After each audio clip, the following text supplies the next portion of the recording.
함께 말씀을 나누겠습니다. 오늘 성서정과 42번째입니다. 죄를 깨닫는 것이 은혜다. 죄를 깨닫는 것이 은혜다. 라는 제목으로 함께 말씀 나누겠습니다.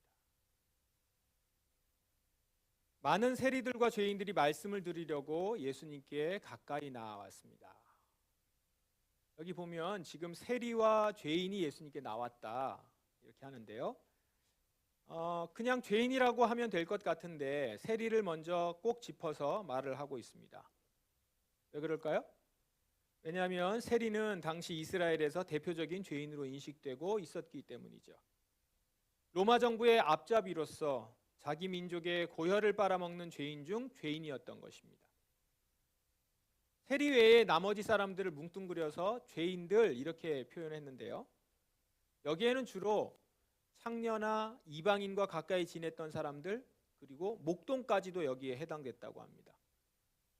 목동을 죄인으로 여겼던 이유는 부정한 동물이나 오물을 접촉하기 쉬운 그런 직업이어서 그랬던 것으로 보입니다.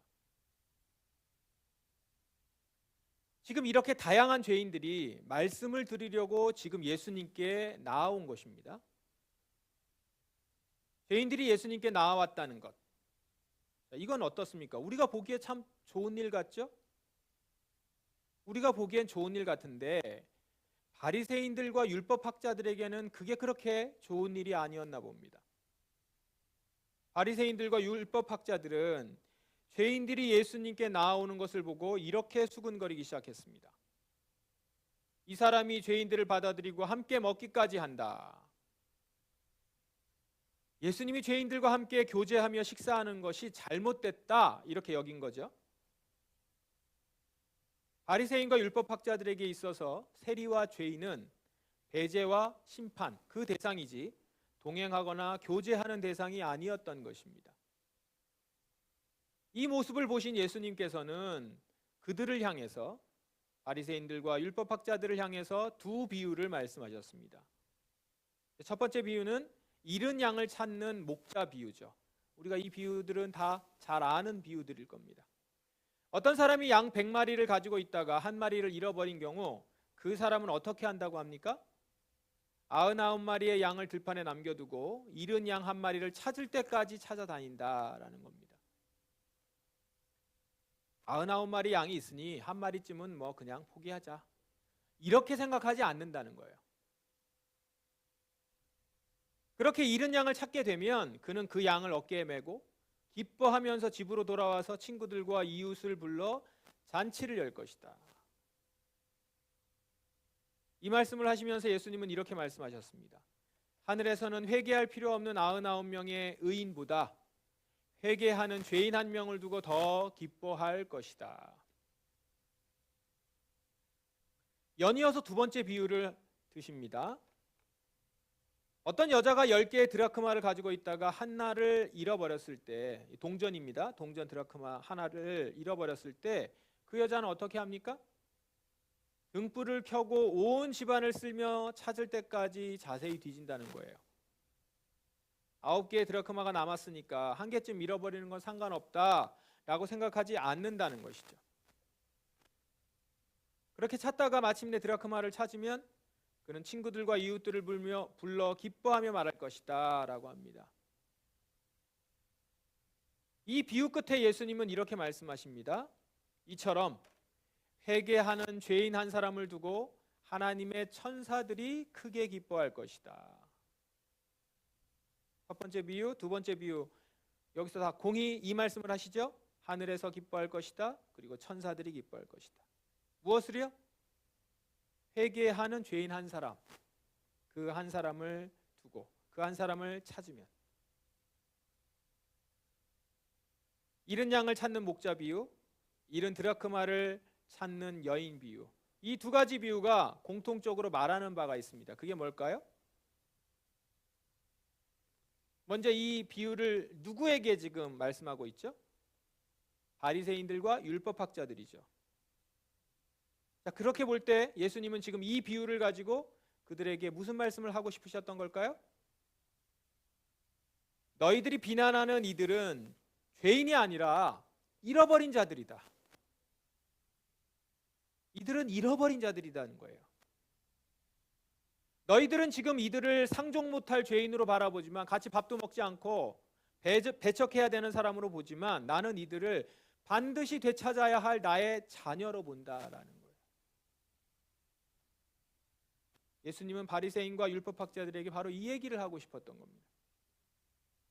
바리새인들과 율법학자들은 그들을 죄인으로 바라봤습니다. 하지만 예수님은 그들을 잃어버린 자, 찾고 찾아야 하는 당신의 자녀로 보았습니다. 이렇게 예수님이 세리와 죄인들을 심판받을 자가 아니라 잃어버린 자녀로 바라보시니까 그들이 주님께 나아올 때 주님은 어떠셨겠어요? 너무너무 기쁘셨던 거죠. 내가 찾아야 되는 잃어버린 자녀인데 나한테 다 온다. 얼마나 기뻐요. 잃어버렸던 자기 백성을 다시 찾기 때문에 그 기쁨이 이루 말할 수 없다라는 겁니다. 그래서 그 기쁨이 너무나 크다 보니까 죄인 한 명이 회개하고 돌아올 때 하늘에서는 잔치가 열리는 거예요. 우리도 소중한 무언가를 잃어버렸다가 다시 찾을 때 얼마나 기쁩니까? 오히려 잃어버리지 않았을 때보다 잃어버렸다가 다시 찾을 때 그것이 내게 얼마나 소중한지 더 절실히 느끼며 기뻐하잖아요.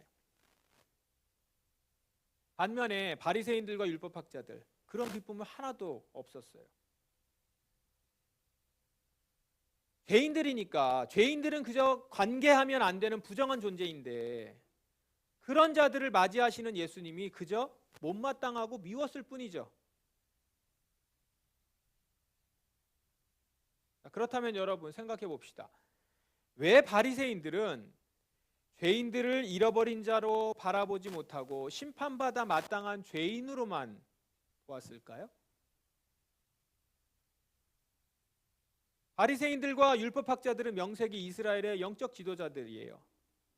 율법을 연구하고 가르치는 성경교사였는데 왜 그들은 이렇게도 예수님과 다른 관점을 가졌을까요? 왜냐하면 그들은 스스로를 의인으로 여겨서 용서의 하나님을 만나지 못했기 때문입니다. 하나님을 만나지 못하니까 그분의 눈을 갖지 못했던 거죠. 열심히 율법을 연구하고 율법을 지켰어요. 하지만 정직하게 자기 자신을 그 율법에 비추어서 자기 자신을 보지 않았기 때문에 자신의 죄인됨을 깨닫지 못했죠. 자기에게 비춰보지 않으니까. 오히려 스스로를 의인으로 여겼던 겁니다. 스스로 의롭게 여기니 당연히 하나님께 용서를 구할 필요도 없죠. 그러니 용서의 하나님을 만나지 못해요. 용서의 하나님을 만나지 못하니 죄인을 바라보시는 그분의 눈, 죄인을 주님이 어떻게 바라보시는지 그 눈을 갖지 못했던 겁니다. 죄인을 바라보시는 하나님의 눈이 없으니 그들은 그냥 죄인들로 정죄할 뻔 그들이 주님께 나아오기를 바라지도 기뻐하지도 못했던 겁니다. 결국 그들은 하나님의 구원 역사에 큰 회방자였던 거죠.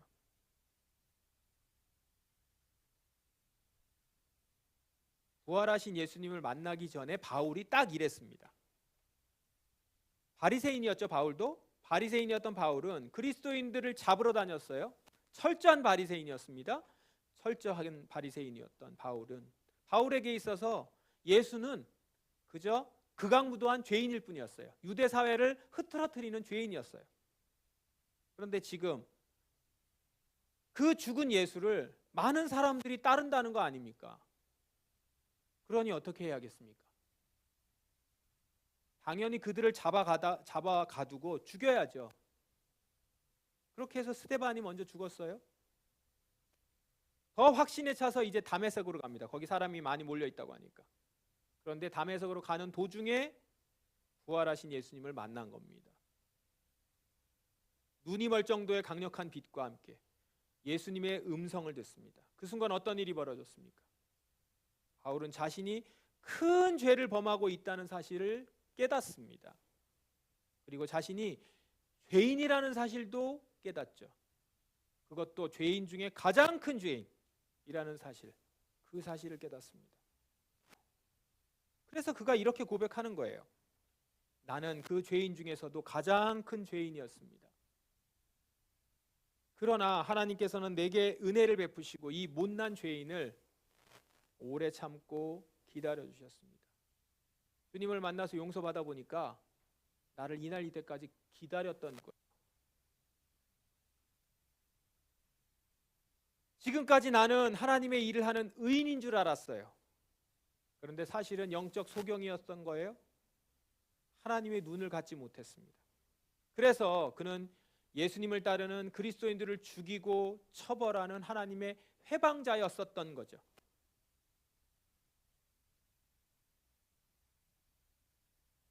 여러분, 오늘 이 본문을 통해서 주님께서 우리에게 무슨 말씀을 하고 계십니까?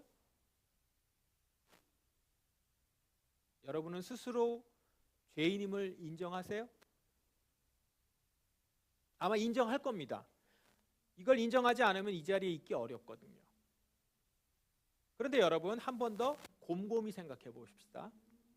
여러분은 스스로를 하나님의 진노를 받을 수밖에 없는 비참한 죄인이라는 사실을 인정하십니까? 예수 그리스도의 피가 없이는 하나님의 공의의 심판을 견딜 수 없는 부패한 존재라는 사실을 진정으로 인정하세요?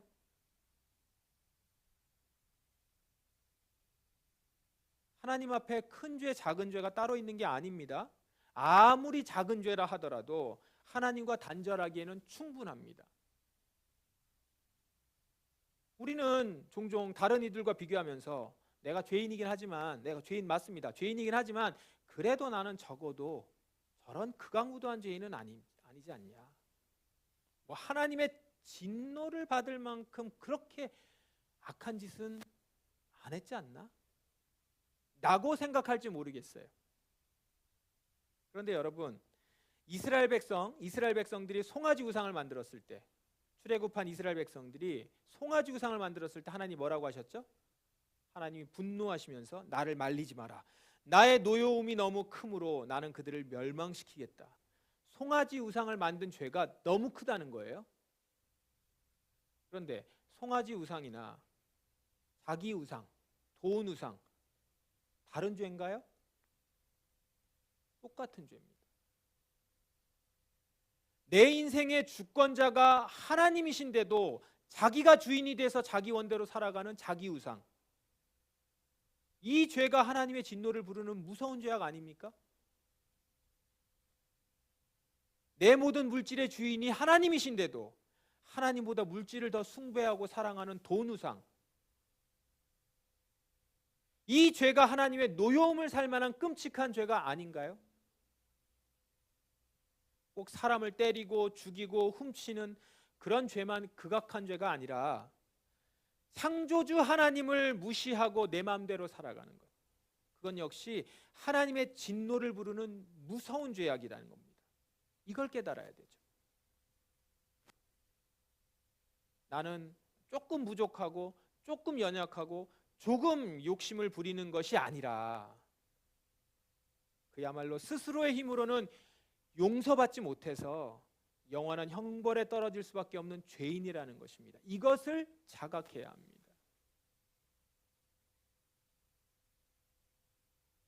스스로를 의롭게 여기는 그 어떤 빌미도 남겨두지 말고 철저히 나의 죄인됨을 깨달아야 합니다. 물론 죄의 자각은 내 힘으로 되는 건 아닙니다. 죄를 깨닫는 것은 사람의 일이 아니라 성령께서 하시는 영적인 일이기 때문이죠. 뒤집어서 말하면 스스로가 죄인이라는 사실을 깨닫는 것은 성령의 역사라는 겁니다. 그러므로 여러분, 성령께서 임재하실 때 나타나는 첫 번째 현상, 죄를 깨닫는 것입니다. 기쁨과 평강이 있어요 라고 하는데 그건 두 번째 현상이고요. 먼저 죄를 깨달았을 때 회개로 나가게 되고, 회개하면서 나의 죄가 해결이 되었고 내가 깨끗하여졌다는 것 때문에 그제서야 기쁨과 평강이 임하는 거죠. 내가 죄에 무감각하다? 그건 그 사람 안에 아직 성령님이 계시지 않는다는 뜻입니다. 성령님이 역사하시지 않는다는 거죠. 그 사람의 영은 현재 죽어있는 상태다라는 말이에요. 여러분, 우리는 스스로를 의롭다 여기는 착각에서 벗어나서 하나님 앞에 나의 죄인됨을 깊이 깨우쳐야 합니다. 그래야 우리는 하나님을 찾게 되겠고, 그렇게 용서의 하나님을 그때 만남으로써 마침내 하나님의 눈을 갖게 되는 겁니다.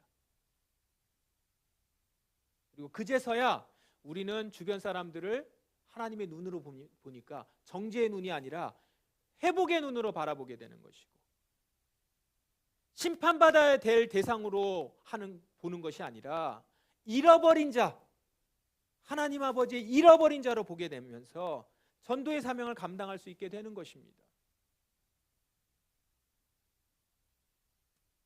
오늘 성서 전과를 보면 다윗의 고백이 나옵니다. 시편 51편인데요. 시편 51편은 다윗이 밧세바와 동침한 후에 나단 선지자의 지적을 받고 회개하면서 쓴 시입니다. 그런데 여러분, 사실 다윗이 왕이잖아요. 왕으로서 다윗이 지금 했던 이 일은, 행동은 그 시대의 왕이라면 크게 문제될 일이 아니었습니다. 뭐 그 정도 갖고 그러냐라고 할 수 있는 일들이었어요. 그러나 다윗은 그러지 않았습니다. 내가 주님 보시기에 악한 짓을 했다는 거예요. 그걸 깊이 인정합니다. 자신이 악한 짓을 했다라고 고백을 해요. 그래서 전적으로 하나님의 용서하심이 없이는, 주님이 깨끗하게 해주심이 없이는 내가 견딜 수 없다라고 고백을 합니다. 이게 그 고백이에요. 내가 주께 죄를 지어 주께서 보시기에 악한 짓을 했습니다. 주께 죄를 지어 주께서 보시기에. 다른 누군가가 아니에요. 뭐 그 당시에 사람들, 그 상황, 뭐 이 정도는 이거 아니에요. 주께서 보시기에, 주님이 기준이죠. 그러므로 주께서 내게 뭐라 하셔도 주의 말씀이 옳으며 주께서 내리신 판단이 다릅니다. 더 나가요. 그렇습니다. 나는 태어날 때부터 죄투성이었습니다. 어머니가 나를 임신했을 때부터 나는 죄인이었습니다. 보세요. 다윗은 단지 밧세바와의 이 동침하는 행위만을 죄로 인정하는 것이 아니라 내가 그건 잘못했어, 내가 그것만은 잘못한 것 같아, 이게 아니라 자신의 존재 자체가 죄스럽다는 사실을 인정하는 거죠. 태어날 때부터 죄투성이었습니다. 어머니가 나를 임신했을 때부터 나는 죄인이었습니다.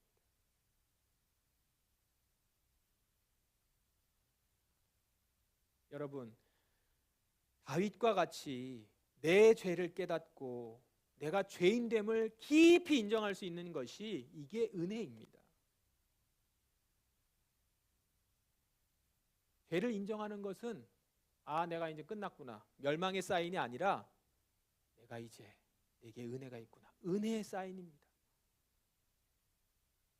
왜냐하면 죄를 인정하고 깨달아야 하나님께 나아가게 되고, 하나님께 나아가야 용서를 받을 수 있기 때문이죠. 은혜의 시작입니다. 은혜의 사인이에요.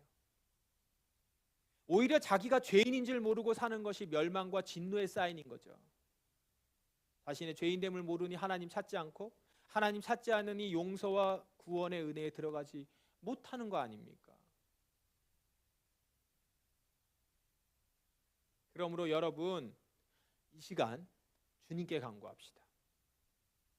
나에게 성령의 빛을 비춰주셔서 내가 얼마나 큰 죄인인지 깨닫게 해주시기를, 이 다윗처럼 그렇게 깨닫게 해주시기를 여러분 기도하십시오. 이 일은 성령님께서 임하셔야만 가능한 일입니다. 강하게 역사하셔야만 가능한 일입니다. 인간의 지식과 감정으로는 되지 않는 영적인 일입니다. 자신을 죄인 중의 괴수라고 고백한 바울과 같이, 태어날 때부터 자신은 죄투성이었다고 고백한 다윗과 같이, 우리도 주 앞에서 얼마나 가련하고 비참한 죄인인지를 모두 다 고백할 수 있기를 바랍니다. 이 시간 성령 하나님께 간구하십시오. 우리 가운데 오셔서 주님의 빛을 비춰주시도록 간청하십시오. 우리 한 사람 한 사람 위에, 한 사람 한 사람 위에 성령의 빛을 비추시사 내 죄를, 나의 죄, 다른 사람의 죄가 아니라 나의 죄를, 그리고 나의 죄인됨을 깨닫게 하려고 기도하십시오. 하나님께서 금지하셨다는 걸 알면서도 육체의 본성이 원하는 대로 행했던 것들, 하나님보다 물질을 더 의지하고 숭배했던 것들, 따뜻한 말로 상대를 세우기보다는 시기심으로 깎아내렸던 말들, 다 안다는 교만으로 할 일을 미루면서 오히려 거짓말로 무마하려 했던 것들, 세상에 대한 그리스도인의 공적 책임을 망각하고 오로지 이익을 따라서 선택하며 사회를 망가뜨렸던 것들, 이런 죄악들이 얼마나 주님의 마음을 아프시게 하며 주님의 거룩을 더럽혔는지, 그리고 나를 죽음으로 몰아갔는지 절절히 알게 되기를 성령 하나님 저를 그렇게 깨닫게 해주시고 그 죄를 토설하지 않고는 견딜 수 없는 은혜를 주십시오. 바로 이 죄악들 때문에 예수님께서 그 험한 십자가를 지신 것 아닙니까? 이 시간 하나님께 용서를 구하며 나아가십시오. 예수 그리스도께서 흘리신 보배로운 피를 내 마음에 바르면서 회개합시다. 주님, 저는 죄인입니다. 저를 용서하소서. 우슬초로 나를 씻겨주소서. 나를 주 앞에서 쫓아내지 마시고 주의 성령을 내게서 거두어 가지 마소서. 주의 구원에 대한 기쁨을 내게 다시 주셔서 내가 주께 순종하게 하소서. 그렇게 회개로 나아가는 여러분들을 주님께서는 분명히 두 팔 벌려 맞아 주실 것입니다. 여러분이 바로 그 잃어버린 자였기 때문에. 따스한 아버지의 품에 여러분들을 품어서 토닥여 주실 거예요.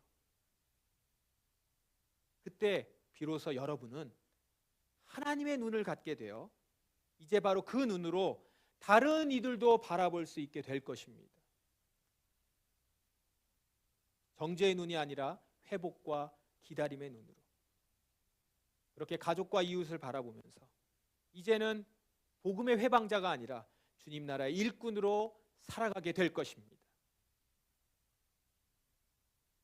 그렇게 잃어버린 자를 찾으셔서 기뻐하시는 하나님 아버지의 기쁨에 참여하는 여러분들 되시기를 주님의 이름으로 축원합니다. 이 시간 우리 같이 찬양부터 한번 하십시다. 오늘 다윗이 고백했었던 이 찬양이거든요. 나단 선지자의 말을 듣고 그 자리에서 하나님께 엎드렸던 이 다윗, 그 다윗처럼 오늘 이 말씀을 듣고 이 자리에서 하나님께 엎드리며 죄인됨을 인정하는 여러분 되길 바랍니다. 이 찬양에 자신의 죄인됨을 고백하면서 겉으로 드러난 죄부터 내 안에 숨겨진 죄까지 다 고백하며 은혜를 함께 구하는 그런 시간이 되길 바랍니다. 함께 이 찬양으로 고백하십시다.